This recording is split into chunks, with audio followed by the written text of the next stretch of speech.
kwanza ni kwamba yule maiti anapoteza mawasiliano ya dunia. Jambo la pili, aliyomo ndani ya sakaratil mauti huwa anazungumza na wajumbe wa Mwenyezi Mungu Subhanahu wa Ta'ala. Kuna malaika wanazunguka kwenye kile kilago chake, malaika wanne.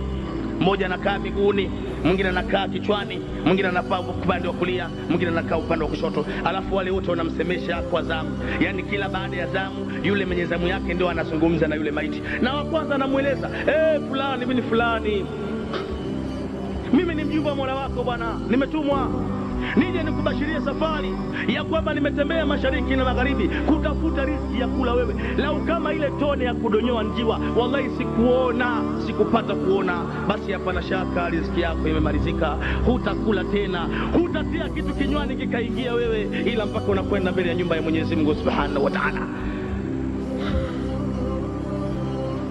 Wapili na fulani bin fulani, na mimi kadhalika nimetembea mashariki na magharibi kutafuta maji ya kunywa wewe. Lau kama tone la kuweka ndani yako sikupata, sikuona, leo ndio mwisho wa kunywa kwako, hunyi tena mpaka unakwenda katika nyumba ya mchanga. Watatu na wanne watakwambia, kisha watatoweka. Sasa aliyomo ndani ya sakaratul mauti ni kwamba anazungumza na wajumbe wa Mwenyezi Mungu Subhanahu wa Ta'ala. Jambo la pili ni kwamba anazungumza na wajumbe wa Mwenyezi Mungu Subhanahu wa Ta'ala.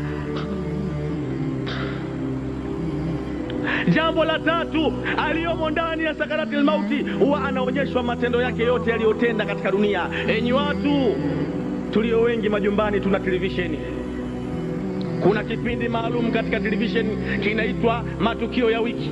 Kwa kawaida siku hiyo inapowadia huwa yanaonyeshwa matukio mbalimbali yaliyotokea katika wiki nzima iliyopita. Sasa vile unavyoona katika matukio, Allah ni mfano, ndivyo atakapokuonyesha wewe siku ya sakaratul mauti, wakati umelazwa kwenye godoro.